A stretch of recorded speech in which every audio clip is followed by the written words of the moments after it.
ओम जय जय जय नमोस्तु नमोस्तु नमोस्तु नमो अरहन्ताणं नमो सिद्धाणं नमो आर्याणं नमो वज्रायाणं नमो लोये शुभसां नमः समय साराय स्वानुभूत्या चकासते चित्स्वभावाय भावाय सर्वभावान्तरच्छिदे वन्दे तु सर्वसिद्धे दुवमचलमणोऽमं गतिं पत्ते ओछामी समय पाउणो सिद्ध केवली निज स्वरूप को परम रस जामे भरो अपार वंदो परमानंदमय समय सारे विकार।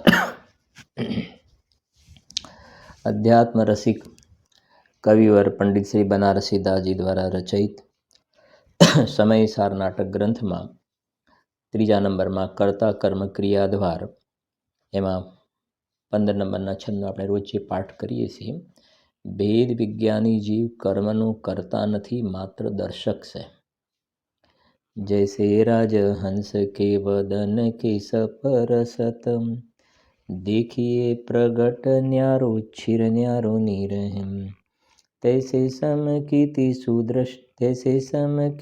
की सुदृष्टि में सहज रूप न्यारो जीव न्यारो कर्म न्यारो ही शरीर है। जब शुद्ध चेतन को अनुभव अभ्यास तब भाषया पुआ चलन दूजो और सिर पूर्व कर्म उदय आई के दिखाई दे करता न होय तीन को तमाशगी रहे। એમાં આપણે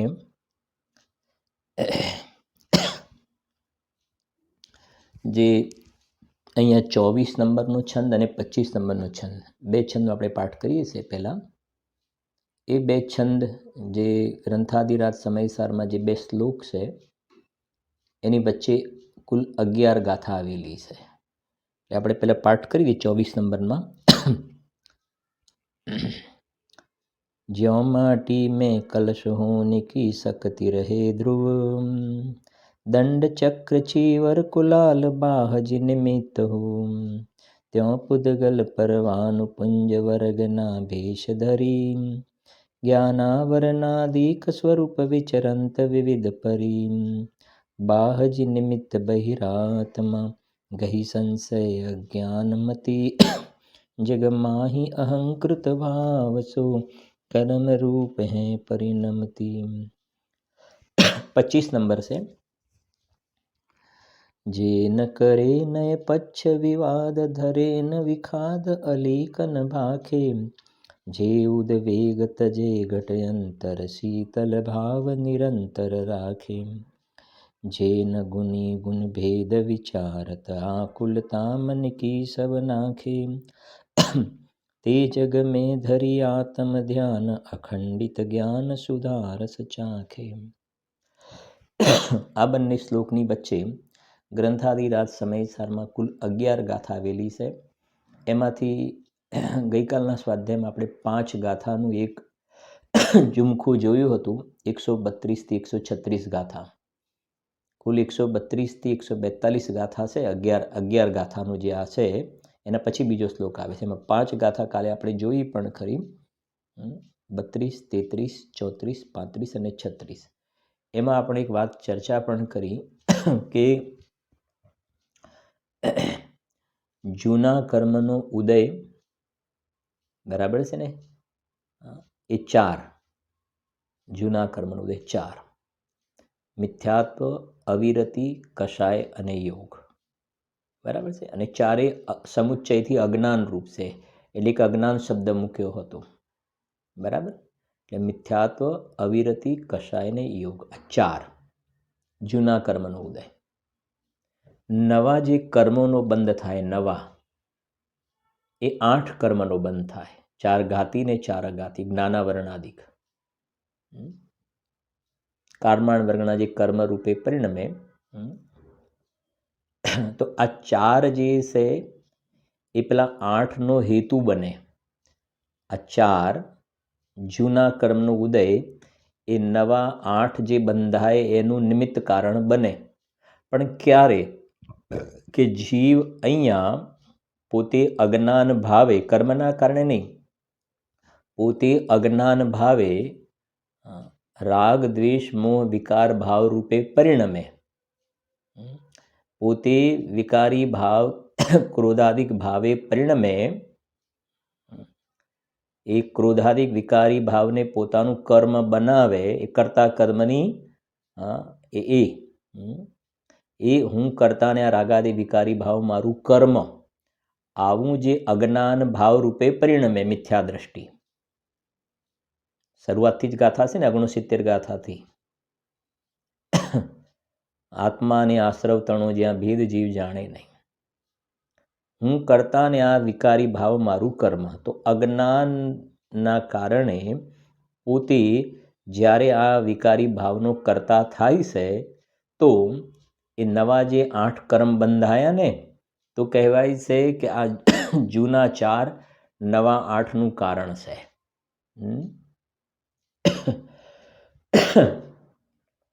અને આ જે થાય છે એ એક જ સમયમાં છે. છેલ્લે આપણે એ વાત આવી હતી, ત્રણેય વસ્તુ એક સમયમાં છે. જૂના કર્મનો ઉદય જે સમયમાં છે, બરાબર છે કે નહીં, એ જ સમયમાં નવા 8 કર્મનો બંધ, અને એ જ સમયમાં જીવનું અહીંયા અજ્ઞાનમય ભાવ રૂપે પરિણમવું, શુભ ને અશુભ વિકાર રૂપે પરિણમવું. આ ત્રણેયનો સમય એક છે, એમાં કોઈ સમયનો ભેદ નથી. એક જ સમયમાં હોવા છતાં ત્રણેયનું પરિણમન સ્વતંત્ર છે. ત્રણેયનું પરિણમન સ્વતંત્ર છે. આ કર્તા કર્મ અધિકાર છે ને, ત્રણેયનું પરિણમન સ્વતંત્ર છે. એક વાત આ ક્લિયર થઈ ગઈ. બીજી વાત, જ્ઞાની ધર્માત્મા પુરુષને સમ્યક દ્રષ્ટિ, જે જ્ઞાનવંત જે છે, એ જોયું હતું ને આપણે. જ્ઞાનવંતને શું થાય છે કે આ રાગાદી વિકારી ભાવ એમનું કર્મ નથી બનતું. એમનું કર્મ શું બને છે? જ્ઞાનમય ભાવમાંથી જ્ઞાનમય ભાવ ઉપજે. તો જ્ઞાનીને તો આત્માના આશ્રય, બરાબર, શાંતિથી વાત સમજવી, આ બધું સમજવા જેવું છે. જ્ઞાનીને તો શુદ્ધાત્માના આશ્રય, જેમ સુવર્ણમય ભાવમાંથી સોનાના જ દાગીના વગેરે બને, એમ જ્ઞાનીને તો શુદ્ધાત્માનું શરણ હોવાથી, પવિત્ર તત્વનું શરણ હોવાથી જ્ઞાનીને તો પવિત્ર પરિણમન છે. પવિત્ર પરિણમન છે, વિતરાગ ભાવરૂપ પરિણમન છે. અને એ જે વિતરાગ ભાવરૂપ પરિણમન છે એ નવા કર્મના બંધનમાં કારણ નથી બનતું. શુદ્ધત્વ રૂપ જે પરિણમન છે, જ્ઞાન ધારા જે છે, એ નવા કર્મનું કારણ નથી બનતું.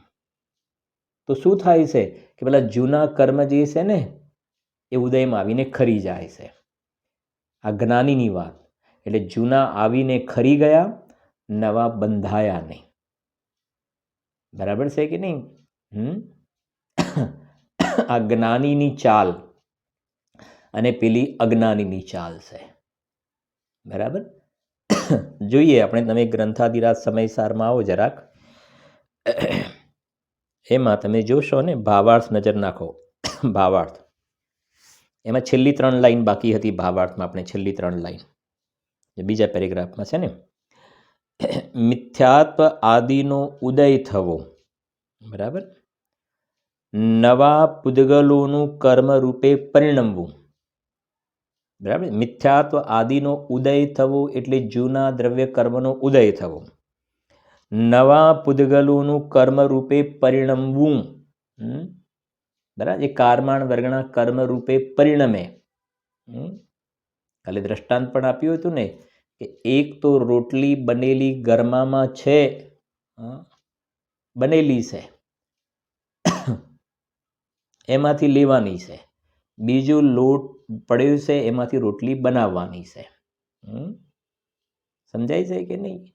તો એક તો બાંધેલા કર્મ ઉદયમાં આવે, એ ગરમાની અંદર રોટલી જે બનેલી છે, સમજાય છે કે નહીં, એ છે એનું સેવન, સત્તામાં હતી એનું સેવન કરવાનું ચાલુ થયું. એમ એક તો બાંધેલા કર્મ જૂના જે પડ્યા છે સત્તામાં, એનો વિપાક થાય. એનો ઉપભોગ ચાલુ થાય. કર્મને ભોગવે નહીં, એનો ભાવ સમજવો. કર્મનો વિપાક થયો, ફળ આવ્યું, ત્યાં ઉદયમાં આવ્યું એટલે ફળ આવ્યું.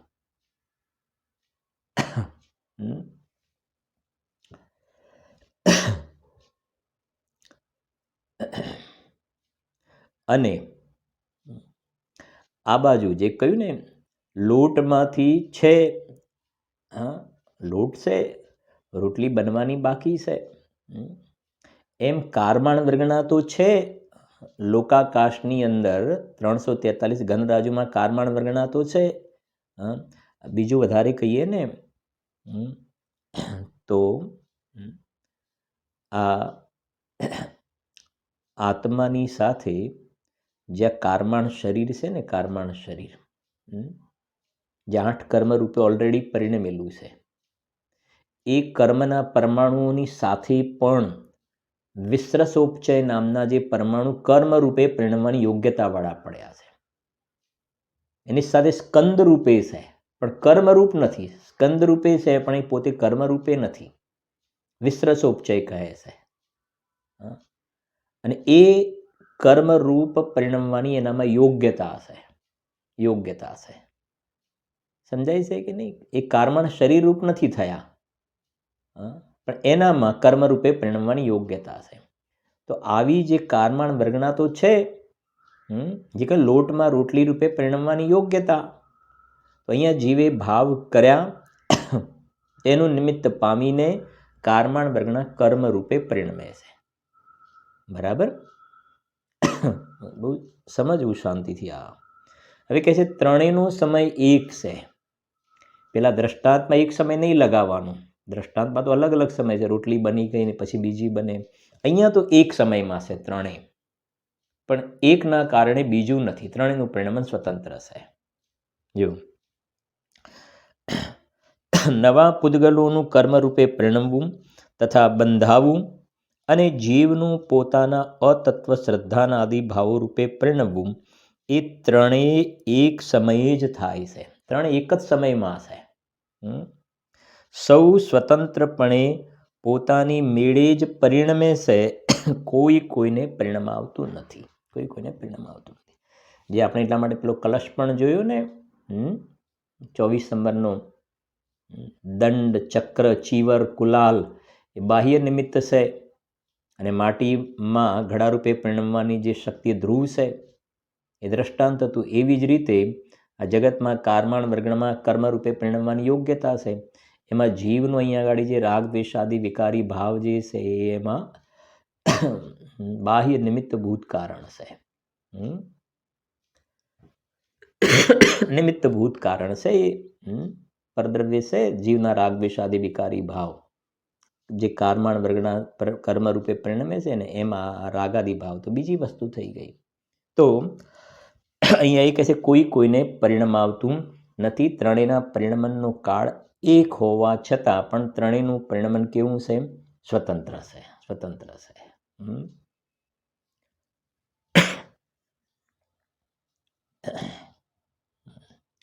જો હવે એના પછી 137 અને 138 ગાથા બરાબર સમજો. 137 138 ગાથા શું કહે છે? એની ઉપરની ઉત્થાનિકા સાંભળજો. જીવથી જુદું જ પૂદગલ દ્રવ્યનું પરિણામ છે, એમ હવે પ્રતિપાદન કરે છે. બરાબર શાંતિથી સમજજો. આ 137-38 ગાથા અને એના પછી 139 અને 140 ગાથા. આ સમજે ને? અહીંયા જે વાત છે ને, એટલે જીવથી જુદું જ પૂદગલ દ્રવ્યનું પરિણામ છે. અહીંયા પૂદગલ નહીં મુખ્યતાથી વાત કરી. જીવથી જુદું જ પૂદગલ દ્રવ્યનું પરિણામ. આના પછીની ગાથા જોઈશું ને, તો જેમ લખ્યું ને જીવથી જુદું જ પૂદગલ દ્રવ્યનું પરિણામ છે, તો આના પછીની જે બે ગાથા છે એમાં તમને આવું જોવા મળશે. પૂદગલથી જુદું જ જીવ દ્રવ્યનું પરિણામ છે. સમજાય છે કે તમે જો 139-40 જુઓ એટલે ખ્યાલ આવશે. પૂદગલ દ્રવ્યથી જુદું જ જીવનું પરિણામ છે કે નહીં? બરાબર. અહીંયા શું કહે છે? જીવથી જુદું જ. પહેલાં આપણે આ જોઈએ છે 137-38 4 ગાથા જોવાની છે આપણે આજે. બરાબર સમય રહેશે તો પછી આગળ પણ જોઈશું. આ ગાથામાં કહે છે જીવથી જુદું જ પૂદગલ દ્રવ્યનું પરિણામ. એટલે આ ગાથામાં પૂદગલ દ્રવ્યનું પરિણામ બતાવવું છે. જીવથી જુદું, જીવથી જુદું જ પૂદગલ દ્રવ્યનું પરિણામ છે. અને એના પછીની ગાથામાં તમે જોશો ને તો અહીંયા એના પછી તમને હવે ખ્યાલ આવી ગયો, જીવથી જુદું જ પૂદગલ. તો આ ગાથામાં પૂદગલ દ્રવ્યનું પરિણામ બતાવવું છે. એના પછીની બે ગાથામાં જીવ દ્રવ્યનું પરિણામ બતાવવું છે. તો અહીંયા પૂદગલ દ્રવ્યનું પરિણામ બતાવવું છે ને, તો જીવથી જુદું છે, જીવના પરિણામથી અલગ છે. અને એના પછીની ગાથામાં જીવ દ્રવ્યનું પરિણમન બતાવવું છે, તો જીવ દ્રવ્યનું પરિણમન પૂદગલ દ્રવ્યના પરિણામથી અલગ છે. જીવ દ્રવ્યનું પરિણમન જો તેના પછીની ગાથા તમે લખી છે, પૂદગલ દ્રવ્યથી જુદું જ જીવનું પરિણામ છે. તો જીવ દ્રવ્યનું પરિણમન પૂદગલ દ્રવ્યથી અલગ છે. હવે જરાક નજર નાખીએ આપણે 137 ને 38મી ગાથામાં. ફરીથી બરાબર સમજજો. આ પૂદગલ દ્રવ્યનું જે પરિણમન છે એ જીવથી અલગ છે. એટલે પૂદગલ દ્રવ્યનું પરિણમન લેવું છે, જીવથી અલગ છે. બરાબર? જીવથી જુદું જ આ પૂદગલ દ્રવ્યનું પરિણમન છે. જો જીવથી જુદું જ પૂદગલ દ્રવ્યનું પરિણામ છે એમ હવે પ્રતિપાદન કરે છે. આખું કર્તા કર્મ અધિકાર છે ને, અલગ અલગ પરિણમન બતાવ્યું છે. સાંભળજો. જો કર્મ રૂપમ પરિણામ જીવ ભેડા જ પૂદગલ ના બને, તો જીવને પૂદગલ ઉભય પણ કર્મ પણ પામે અરિમ. પણ કર્મ ભાવે પરિણમન છે એક પૂદગલ દ્રવ્યને, જીવ ભાવ હેતુથી અલગ તેથી કર્મના પરિણામ છે. શું કહે છે તમે જુઓ, એનો ભાવાર્થ નજર નાખો. ભાવાર્થ જો, સાંભળજો, એક કામ કરો, ગાથાર્થ પણ નજર નાખી લો. પહેલા ગાથાર્થ. જો પૂદગલ દ્રવ્યને જીવની સાથે જ, જો પૂદગલ દ્રવ્યને જીવની સાથે જ કર્મરૂપ પરિણામ થાય છે, અર્થાત બંને ભેળા થઈને જ કર્મરૂપે પરિણમે છે એમ માનવામાં આવે, તો ખરેખર બંનેનું પરિણમન કેવું છે? જુદું છે. આ પૂદગલ દ્રવ્યનું પરિણમન જીવથી જુદું જ છે. બરાબર છે ને? પણ બંનેનું જો ભેગું માનવામાં આવે, બંનેનું ભેગું માનવામાં આવે તો ગડબડ ક્યાં થાય, ક્યાં દોષ આવે? સાંભળજો. જો પૂદગલ દ્રવ્યને જીવની સાથે જ કર્મરૂપ પરિણામ થાય છે, અર્થાત બંને ભેળા થઈને જ કર્મરૂપે પરિણમે છે એમ માનવામાં આવે, તો એ રીતે પૂદગલ અને જીવ બંને ખરેખર કર્મપણાને પામે. પૂદગલ અને જીવ બંને ખરેખર કર્મપણાને પામે. કેમ કે અહીંયા શું બતાવવું છે? સાંભળજો. આ પૂદગલ દ્રવ્યનું પરિણમન છે, પૂદગલ દ્રવ્યનું પરિણમન એ જીવ દ્રવ્યથી કેવું છે? પૂદગલ દ્રવ્યનું પરિણમન જીવ દ્રવ્યથી જુદું છે. જીવ દ્રવ્યના પરિણમનથી આ પૂદગલ દ્રવ્યનું પરિણમન જુદું છે. હવે એ બંનેને એક રૂપ માનો ને, એક રૂપ માનો તો આ જીવ દ્રવ્યનું પરિણમન છે એ પણ આ પૂદગલ દ્રવ્ય એટલે કર્મ, આ કર્મ શબ્દ વાપર્યો. બરાબર છે ને? અહીંયા કર્મ, દ્રવ્ય કર્મ. તો બંનેને એક રૂપ માનવામાં આવે ને, તો આ જીવ દ્રવ્યનું પરિણમન, તો જીવમાં જે રાગ દ્વેષ થાય છે એ સાઈડમાં રહી ગયા. બરાબર છે કે નહીં? અહીંયા અત્યારે પેલા ત્રિકાલી દ્રવ્યને સાઈડમાં રાખવું. બરાબર છે કે નહીં? આ કર્મ બંધાય છે તો જીવનો વિકારી ભાવ લઈશું ને સામે. કેમ કે અહીંયા કર્મ ઊભા કર્યા છે ને, કર્મ ઊભા, કર્મ બંધન ઊભું કર્યું છે. કારમાણ વર્ગણાનું કર્મરૂપ પરિણમન બંધન છે ને, તો સામે અહીંયા જીવનો વિકારી ભાવ લઈશું ને આપણે. એ સ્વભાવ નથી, વિકારી ભાવ સ્વભાવ નથી, એ વિભાવ છે. એ બરાબર છે. આ જ્ઞાન પ્રધાન શૈલી છે ને, એ સમજવું છે. કેમ કે અજ્ઞાની જીવ કરતા કર્મ સંબંધ માને છે ને, તો એ પહેલાં તો ચોખવટ કરાવી છે કે બંનેનું પરિણમન સ્વતંત્ર છે. અહીંયા રાગ થયો માટે કર્મ બંધાયા નહીં, અને અહીંયા કર્મનો ઉદય આવ્યો માટે જીવને વિકાર કરવો પડે એમય નહીં. વાત સમજાય છે શું કહ્યું? રાગ થયો માટે કર્મ બંધાયા એમય નહીં, અને કર્મનો ઉદય આવ્યો માટે જીવને વિકાર કરવો પડ્યો એમય નહીં. જૂના કર્મનો ઉદય આવ્યો માટે જીવને વિકાર કરવો પડ્યો એમ નહીં, અને જીવે વિકાર કર્યો માટે કર્મ બંધાયા એમય નહીં. આ ઉદયમાં છે, વિકાર વિકારમાં છે, નવું જે બંધ થાય છે કારમાણ વર્ગના કર્મ રૂપે પરિણમે છે, એના કારણે પરિણમે છે. અહીંયા એ બતાવવું છે. જો એકબીજામાં મિક્સચર કરવામાં આવે, બંનેને એક રૂપ માનવામાં આવે, બંનેને એક રૂપ માનવામાં આવે, બંને ભેળા થઈને પરિણમે છે એમ માનવામાં આવે, તો પેલી આ ગાથામાં એ વાત કરે છે કે આ પૂદગલ દ્રવ્યનું પરિણમન છે, પૂદગલ દ્રવ્યનું પરિણમન. એટલે સમજો એ કારમાણ વર્ગના જે કર્મ રૂપે પરિણમી, કારમાણ વર્ગના કર્મ રૂપે પરિણમી એ પૂદગલ દ્રવ્યનું પરિણમન છે. અને આ જીવના રાગ દ્વેષાદી વિકારી ભાવથી એ અલગ છે, એ અલગ છે. બંનેનો સમય એક છે, બરાબર સમજો, બંનેનો સમય એક છે. હવે બંનેનો સમય એક છે છતાં બંનેનું પરિણમન સ્વતંત્ર અલગ અલગ છે. હવે અહીંયા એ કહેવું છે કે જે આ પૂદગલ દ્રવ્યનું જે પરિણમન થયું, કારમાણ વર્ગના જે કર્મ રૂપે પરિણમી, જ્ઞાનાવરણાદિ રૂપે પરિણમી, એ પૂદગલ દ્રવ્યનું પરિણમન જીવથી જુદું છે, જીવથી જુદું છે. પણ જો તમે એમ ન માનો, બંનેને એક રૂપ માનો, બંનેને એક રૂપ માનવામાં આવે તો કહે છે કે આ જે જીવમાં રાગ દ્વેષ આદિ જે થાય છે ને, એ અહીંયા કહે છે જીવમાં પણ, જીવને પણ આ જે જડ કર્મ જે છે ને, એ જીવને પણ એ કર્મ રૂપે પરિણમવાનો પ્રસંગ આવીને ઊભો રહે, બંને જો ભેગા થઈને પરિણમે તો. કેમ કે પરિણમન આનું છે ને આનાથી જુદું છે, જીવથી જુદું છે. પણ આ પરિણમન જીવથી જુદું ન માનો, જીવથી જુદું ન માનો તો જીવને કર્મ રૂપે પરિણમવાનો પ્રસંગ આવે.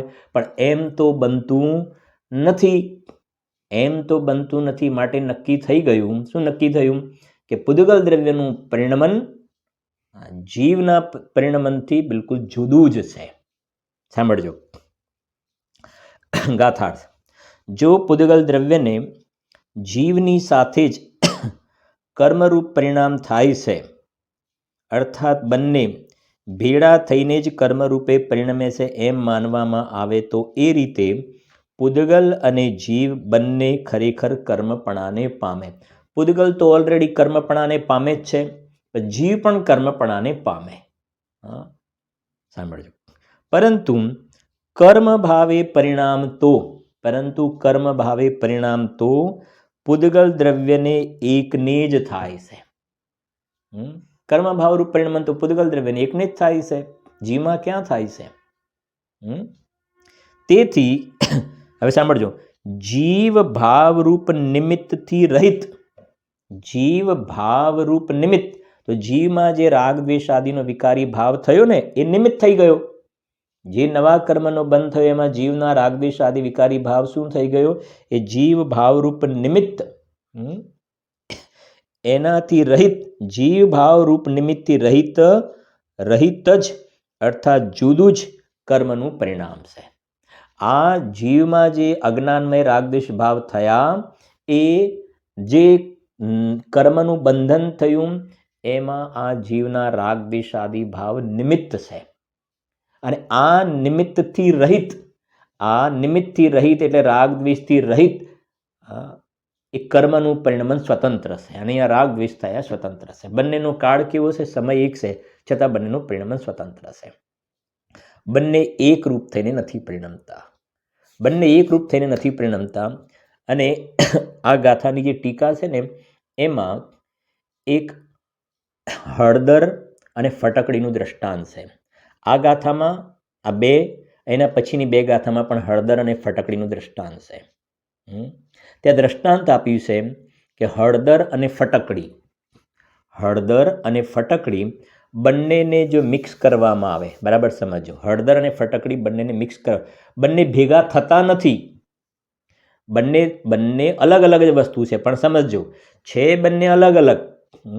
હળદર અને ફટકડીને મિક્સ કરવામાં એટલે એકરૂપ નથી થયા, બરાબર છે ને? હળદર અને ફટકડીનો સંયોગ થયો તો લાલ રંગની ઉત્પત્તિ થાય છે. તો બંનેના ભેગા થઈને, સમજો શું કહે, સાંભળજો અહીંયા ગાડી, એમાં તમે લખેલું છે ટીકામાં, સાંભળજો. જો પૂદગલ દ્રવ્યને કર્મ પરિણામના નિમિત્તભૂત એવા રાગાદી અજ્ઞાન પરિણામે પરિણમેલા જીવની સાથે જ અર્થાત બંને ભેગા મળીને જ કર્મરૂપ પરિણામ થાય છે એમ વિતર્ક કરવામાં આવે તો જેમ ભેળા થયેલા હળદર અને ફટકડી બંનેને લાલ રંગરૂપ પરિણામ થાય છે તેમ પૂદગલ દ્રવ્ય અને જીવ બંનેને કર્મરૂપ પરિણામ આવી પડે. શું કહે છે અહીં ગાડી? હળદર અને ફટકડી, બરાબર? તો જેમ ભેળા થયેલા હળદર અને ફટકડી છે તો બંને જુદા જ છે, બંને જુદા, બરાબર સમજજો, છે બંને જુદા. પણ હવે શું કહે છે? હળદર અને ફટકડી બંનેને લાલ રંગરૂપ પરિણામ થાય છે. તો હળદર પણ લાલ રંગરૂપે પરિણમે, ફટકડી પણ લાલ રંગરૂપે પરિણમે, બંનેનું અસ્તિત્વ અલગ અલગ, બરાબર છે. પણ જેમ આ હળદર પણ લાલ રંગરૂપે પરિણમી, ફટકડી પણ લાલ રંગરૂપે પરિણમી, એવી રીતે ખાસ સમજો, બંને ભેગા થઈને એક લાલ રંગ થયો એ નથી કહેવું અત્યારે. ગુરુદેવસિંહના પ્રવચન તમે વાંચશો તો ખ્યાલ આવશે. ખાસ આટલું સમજવાનું છે. આ ભેળા થઈને લખ્યું છે ને એટલે ગુરુદેવ કહ્યું કે પાછું કોઈ કે બે ભેગું થાય. હળદર, ફટકડી અને એ હળદર લાલ રંગ રૂપે થઈ, ફટકડી લાલ રંગ રૂપે થઈ ગઈ. તો બંને લાલ રંગ રૂપે થઈ ગયા ને. એવી રીતે અહીંયા પૂદગલ જેમ કર્મરૂપે પરિણમ્યું એમ આ જીવ પણ એવા જડ કર્મ રૂપે પરિણમી જાય. જેમ પેલા બંને લાલ થઈ ગયા એમ જડ કર્મનો ઉદય જે દ્રવ્ય કર્મ પૂદગલ છે, એવી રીતે જીવની અંદર પણ એવી જાતિનું કર્મરૂપ પરિણામનો રંગ આવી જાય એવું નથી બનતું. હળદર અને ફટકડીની જેમ નથી. અને બીજી વાત, હળદરના કારણે લાલ રંગરૂપ થઈ, ફટકડીના કારણે લાલ રંગરૂપ થઈ. ઉપાદાન બંનેનું સ્વતંત્ર છે, પણ બંનેનો લાલ રંગ થયો ને. એવી રીતે જેવું કર્મનું પરિણમન છે, અંદર રચના છે, એવી જીવની અંદર એવી કર્મની રચના નથી થતી. એનું પરિણમન સ્વતંત્ર છે.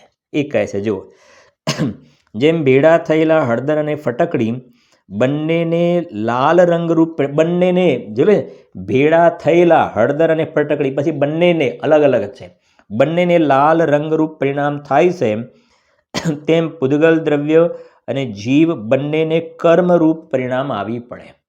પૂદગલ દ્રવ્યને તો બરાબર છે કર્મરૂપ પરિણામ, પણ જીવને પણ કર્મરૂપ પરિણામ આવી પડે હળદર અને ફટકડીની જેમ. સમજાય છે કે નહીં? હળદર અને ફટકડી બંનેને મળે છે, જ લખ્યું ને, એ હળદર અને ફટકડી બંને મળે છે તો બંને લાલ રંગરૂપ પરિણમી જાય છે. પોતાનું અસ્તિત્વ અલગ, પણ બંને લાલ રંગરૂપે પરિણમી જાય છે. એમ જીવ અને કર્મનો બંધન થયું, એક ક્ષેત્રાવગાહ સંબંધ થયો જીવ અને કર્મનો, એક ક્ષેત્રાવગાહ સંબંધ થયો તો એથી કરીને આ કર્મનો જેવો રંગ છે, કર્મનો જેવો જડ રંગ છે, એ જીવનું પણ જડરૂપ પરિણમન થઈ જાય એવું નથી હોતું. એ સ્વતંત્રતા છે. સમજાય છે કે નહીં? જો પરંતુ પૂદગલ દ્રવ્યને એકને જ કર્મપણારૂપ પરિણામ તો થાય છે. તેથી જીવનું રાગાદી અજ્ઞાન પરિણામ, હવે જીવનું આ રાગાદી અજ્ઞાન પરિણામ કે જે કર્મનું નિમિત્ત છે, જે નવા કર્મ બંધાય એમાં જીવનું આ અજ્ઞાન રાગ ભાવ પરિણામ એમાં નિમિત્ત છે. પણ જીવ કાંઈ જડ કર્મ રૂપે નથી પરિણમતું. જેમ હળદર અને ફટકડી બંને લાલ થઈ ગયા એવું નથી હોતું. જેવો કર્મનો રંગ એવો જીવનો રંગ થઈ જાય, જડરૂપ થઈ જાય એવું નથી હોતું. એક બંધન થાય એમાં આ ભાવ નિમિત્ત છે.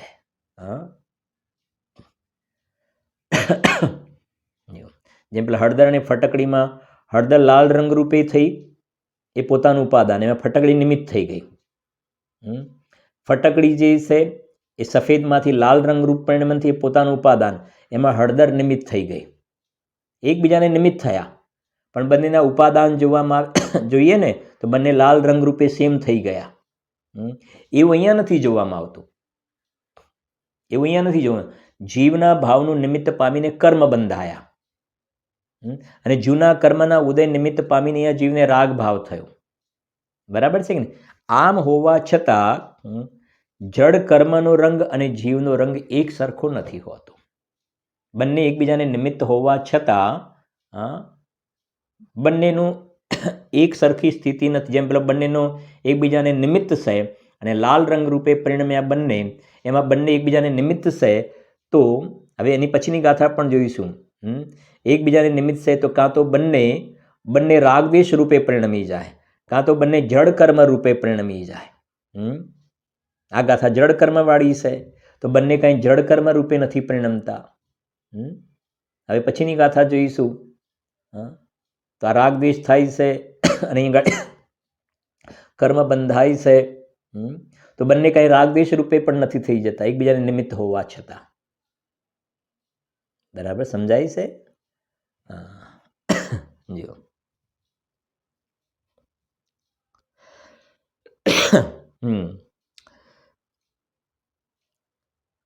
તેથી જીવનું રાગાદિ અજ્ઞાન પરિણામ કે જે કર્મનું નિમિત્ત છે તેનાથી જુદું જ પુદ્ગલ કર્મનું પરિણામ છે. ભાવાર્થ સાંભળજો. જો પુદ્ગલ દ્રવ્ય અને જીવ ભેળા થઈને, સમજાય ને, ભેળા થઈને કર્મ રૂપે પરિણમે છે એમ માનવામાં આવે તો, બંને ભેગા થઈને કર્મ રૂપે પરિણમે છે એમ માનવામાં આવે તો બંનેને કર્મરૂપ પરિણામ ઠરે. બંને એકબીજા નિમિત્ત અલગ છે પણ એકબીજામાં મિક્સ થઈ જાય, એકબીજા રૂપે થઈ જાય તો બંનેને કર્મરૂપ પરિણામ ઠરે. એટલે જીવમાં જે અજ્ઞાનમય રાગદ્વેષ છે એની જગ્યાએ જીવમાં પણ આ જડ કર્મ રૂપેનો પ્રસંગ આવીને ઊભો થઈ જાય. પરંતુ જીવ તો જડ કર્મ રૂપે કદી પરિણમી શકતો નથી. જીવ જડ કર્મ રૂપે કદી નહીં પરિણમે ને.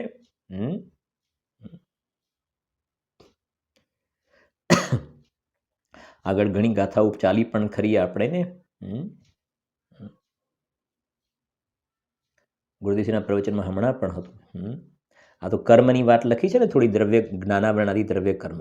એવી રીતે નો કર્મ પણ આવશે ને, નો કર્મ. પણ મૂળ વાત તો કર્મની છે. દ્રવ્ય કર્મ જે આપણે આંખીથી નથી દેખાતા ને, સૂક્ષ્મ છે. એવી રીતે નો કર્મ પણ લગાવી દેવું. જે કર્મની સાથેનો પ્રશ્ન નથી તો નો કર્મ તો દૂરની વાત રહી ગઈ ને. ત્યાં ગુરુદેવજીના પ્રવચનો આગળ ઘણું આવી પણ ખરું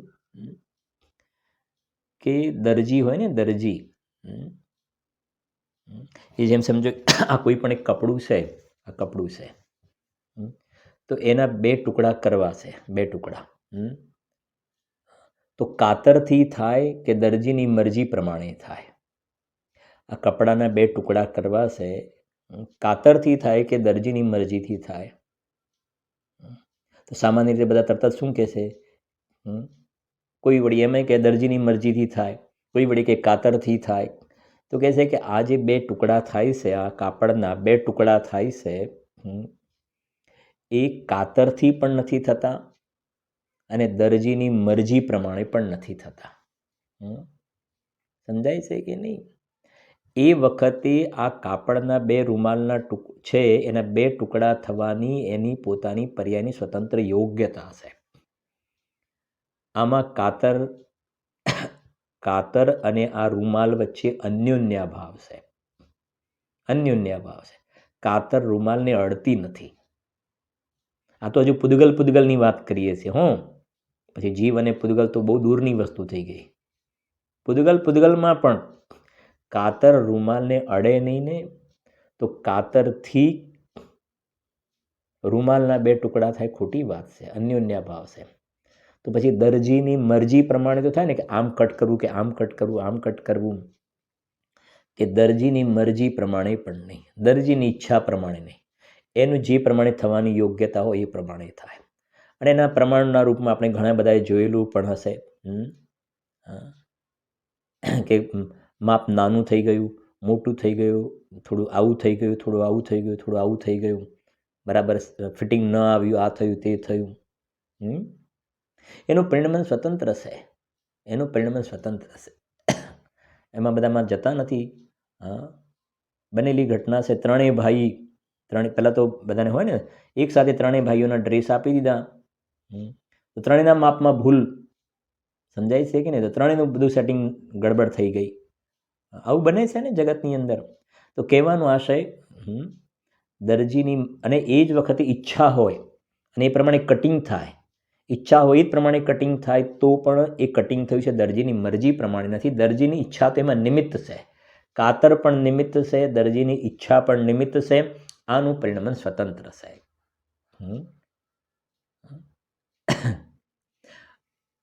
આને સાંધવું હોય તો શું કરવું પડે?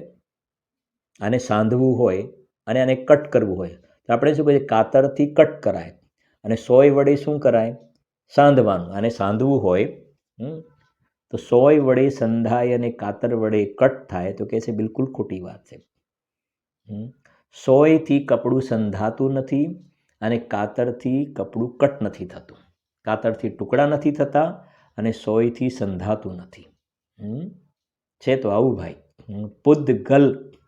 પૂદગલ દ્રવ્યમાં સ્વયં યોગ્યતા છે. ગલ માને વિખરાવું અને પુદ માને ભેગું થવું.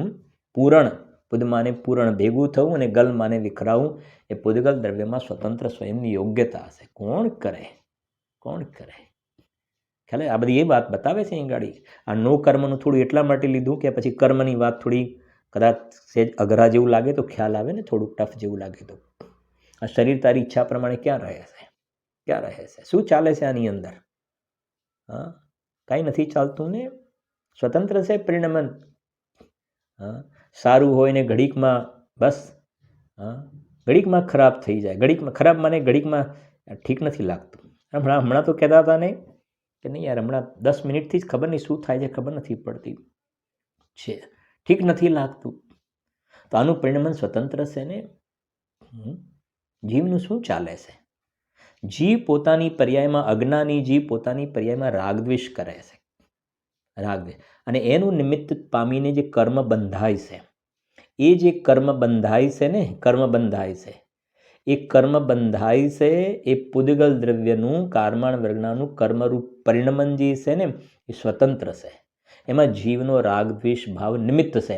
બંને એક થઈને નથી કરતા. એટલા માટે કહે ને ભાઈ, કપડું કટ થયું તેમાં દરજીના 50% ને કાં તો દરજીના 50%, પછી કાતરના 25% અને 25% કપડાના, તો કે એવી કોઈ ટકાવારી નથી હોતી. કાતરમાં 100%, દરજીના દરજીમાં અને કપડામાં 100%. એકબીજામાં નથી હોતું. નહીં તો આજે કહ્યું એ પ્રમાણે જેમ બંનેને એ પૂદગલ દ્રવ્ય કર્મરૂપ પરિણમીયમાં જીવનો રાગદ્વેષ ભાવ નિમિત્ત છે, બંને ભેગા થઈને પરિણમે તો કહે છે કે જીવ દ્રવ્યને પણ કર્મરૂપે પરિણમવાનો પ્રસંગ આવે. પરદ્રવ્યને જીવ જેવું કરે તો જરૂર તન્મય તે બને. બાઈને રોટલી રૂપે થવાનો પ્રસંગ આવે. દરજીને કપડા રૂપે થઈ જવું પડે. કુંભારને ઘડા રૂપે થઈ જવું પડે. સોનીને સોના રૂપે થઈ જવું પડે. સમજાય છે કે નહીં? આ શરીરની ક્રિયાનું હું કરતા છું તો આત્માને આ શરીર રૂપ થઈ જવું પડે. આ બધી વાતો છે. અરે આ મોટામાં મોટું પાપ છે. જીવને આ ખ્યાલ જ નથી આવતો, આના ઉપર ધ્યાન જ નથી જતું જીવને.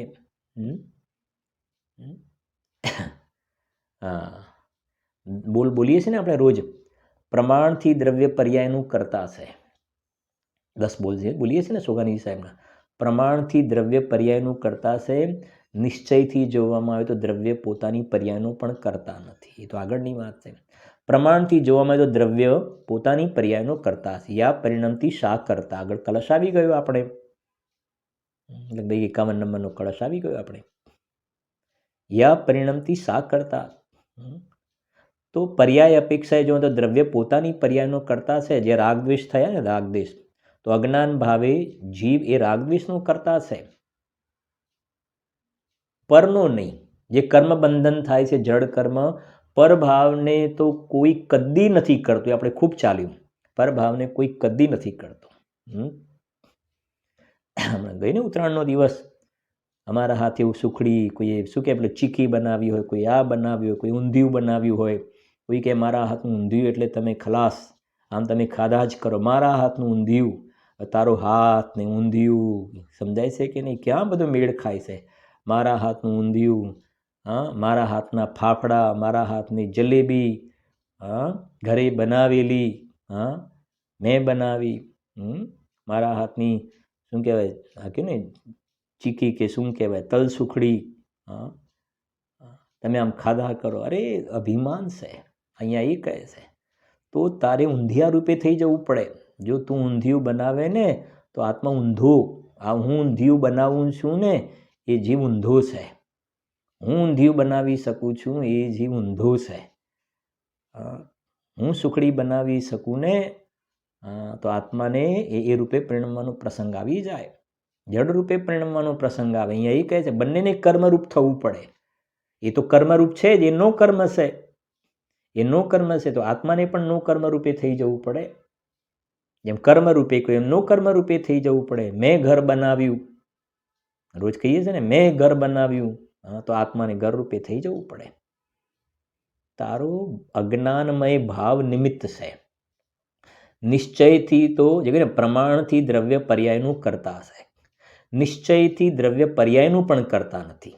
એટલે જે શુદ્ધનયનો વિષયભૂત જે શુદ્ધાત્મા છે, ભગવાન આત્મા, એ તો એક સમયની પર્યાયનો પણ અકર્તા છે. મલિન હોય કે નિર્મળ હોય, કોઈ પર્યાયના કરતા નથી. સમજાય છે કે નહીં? જ્ઞાન પ્રધાન શૈલીથી જ્યારે કહેવામાં આવે, દ્રષ્ટિની મુખ્યતાથી જ્ઞાન પ્રધાન શૈલીથી એમ કહેવાય કે જ્ઞાની જ્ઞાનમય ભાવનો કરતા છે, રાગ દ્વેષનો નહીં. એ દ્રષ્ટિની મુખ્યતાથી જ્ઞાન પ્રધાન શૈલી થઈ ગઈ. ત્યાં આગળ દ્રષ્ટિની મુખ્યતાથી જ્ઞાન પ્રધાન શૈલી એ જ્ઞાની સમ્યદર્શન જ્ઞાન ચારિત્રનો કરતા છે, રાગનો અકર્તા છે. અને પ્યોર દ્રવ્ય દ્રષ્ટિથી વાત કરીએ, શુદ્ધનયના વિષયભૂત ભગવાન આત્માની તરફથી વાત કરવામાં આવે તો કહે છે કે આ જ્ઞાયક ભાવ શુદ્ધાત્મા એ નિર્મળ પર્યાયનો પણ અકર્તા છે. તો નિષ્ક્રિય પારિણામિક ભાવ છે. હવે વિચાર કરીએ ત્યારે હમણાં સવારના સ્વાધ્યાયમાં કદાચ કહ્યું હતું કે આ જીવ કેટલો ઊંધો પડ્યો છે. જે દ્રષ્ટિનો વિષય ગુરુદેવશ્રીએ બતાવ્યો કે હું પરમાત્મા છું એમ નક્કી કર, એ જ્ઞાયક ભાવ દ્રષ્ટિનો વિષય ત્રિકાલી દ્રવ્યો નિષ્ક્રિય પારિણામિક ભાવ છે શુદ્ધ. એ કહે છે કે આ પોતાની નિર્મળ પર્યાયનો પણ અકર્તા છે. નિર્મળ પર્યાયનો અકર્તા, સંવર નિર્જરા, શુદ્ધ પર્યાયનો અકર્તા, શુદ્ધાત્મા શુદ્ધ પર્યાયનો અકર્તા. મલિન પર્યાય તો બહારની વસ્તુ ગઈ.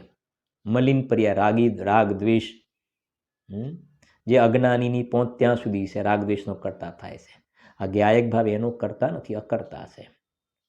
હવે પછી બહારના શરીરના કામ ને દુકાનના ને પૈસા ગણવાના કામ ને એકાઉન્ટ લખવાનું કામ ને રસોઈ બનાવવાનું કામ, એ તો દ્રવ્ય જ આખું અલગ થઈ ગયું. એ તો પ્રમાણની બહારની વાત થઈ ગઈ. આના પરથી આપણે સમજવાનું છે કે સમ્યક દર્શનનો વિષયભૂત જે શુદ્ધાત્મા, જે નિષ્ક્રિય પારિણામિક ભાવ છે, એના શરણમાં જવાથી જીવને અકર્તા સ્વભાવી ભગવાન આત્માનો અનુભવ થાય છે. અને આ કર્તા કર્મ અધિકાર ત્યારે સાચો એ સમજ્યો. અકર્તા સ્વભાવી ભગવાન આત્માના શરણમાં ગયો ને ત્યારે એને કર્તા કર્મ અધિકાર પાકો થઈ ગયો, પાઠ ભણ્યો કહેવાય. હવે આવવાનું છે અહીંયા, આ બધામાં મૂળ તો અહીંયા જવાની વાત છે ને. હવે આ જીવ બહારમાં એટલે બધી ગાથાઓ લખવી પડે છે કે પરને કોણ કરે, કોણ કરે? કેમ કે આ જીવને અંદરમાં કરતાપણાનું જે ઝેર ચડેલું છે, અહંકાર. અમે બધા બહારના કામ કરીએ છીએ, બહારના કામ કરીએ છીએ. કોઈ થોડાક શરીરના વખાણ કરે કે અમે જીમમાં જઈએ છીએ ને યોગા કરીએ છીએ, ખાવા પીવામાં અમે બહુ ધ્યાન રાખીએ છીએ, અમે ડાયટ ઉપર અમે ખૂબ, સમજાય છે કે નહીં? ડાયટ કરીએ છીએ બહુ. કોઈ ગમે તેટલો ફોર્સ કરે તો એ આપણે નહીં લેવાનું, ગળ્યું નહીં લેવાનું એટલે નહીં જ લેવાનું. કોઈ ગમે તેટલો ફોર્સ કરે તળેલું નહીં ખાવાનું એટલે આજે કોઈ કમ્પ્લેન નથી. આપણે બોડીની શરીરની કોઈ કમ્પ્લેન નથી. કોઈ ગમે તેટલો ફોર્સ કરે ને આપણે નહીં લેવાનું, પાક્કું એમ. આ શરીર સંબંધમાં સમજે ને એને ગ્રદ્ધતા, કે આપણે એકદમ બિલકુલ પાક્કું એટલે પાક્કું. એવી રીતે આ આત્મકલ્યાણમાં પણ જીવ એવી જાતિની જેવી શરીરમાં હેલ્થ કોન્શિયસ કે શું કહો છો, એવી રીતે સ્વાનુભવ આત્મકલ્યાણ માટે પણ જીવ આવી દ્રઢતા કેળવતો હોય તો બરાબર છે. કોઈ ગમે તે કહે પણ આપણે બસ આ ટાઈમ મારો આત્મકલ્યાણ માટે, એમાં કોઈ કોઈ કોમ્પ્રોમાઇઝ નહીં, એમાં નહીં ચાલે. સમજાય છે કે નહીં? આ મારો ટાઈમ છે, આ મારું મનુષ્ય ભાવ આના માટે મળ્યું છે. તો એવી જાતિનું બનાવે તો ઠીક છે. બાકી તો કે મેં બરાબર ધ્યાન રાખ્યું, કોઈ આમ તોય ઘડીકમાં શરીર તો સમજવા જેવી છે સ્થિતિ. ઘડીકમાં કેવા રોગો પેસી જાય અને જીવ એકત્વ બુદ્ધિના કારણે પરિણામેના આર્થ ધ્યાનના થઈને ઘણા પાપ બાંધી કાઢે. એટલે આ બધી ગાથાઓ એ સમજાવે છે કે આનું પરિણમન સ્વતંત્ર છે, આનું પરિણમન સ્વતંત્ર છે, બહારનું પરિણમન સ્વતંત્ર છે. તું માત્ર વાસ્તવમાં જોવા મળે તો જ્ઞાતા દ્રષ્ટા છો, જ્ઞાતા દ્રષ્ટા. કરીશું ચર્ચા એની બાકીની વિશેષ. निज निधि निज में बताई, यह अनंत उपकार है, उसके लिए जिन वाणी माँ को वंदना शत बार है, वंदना शत बार है.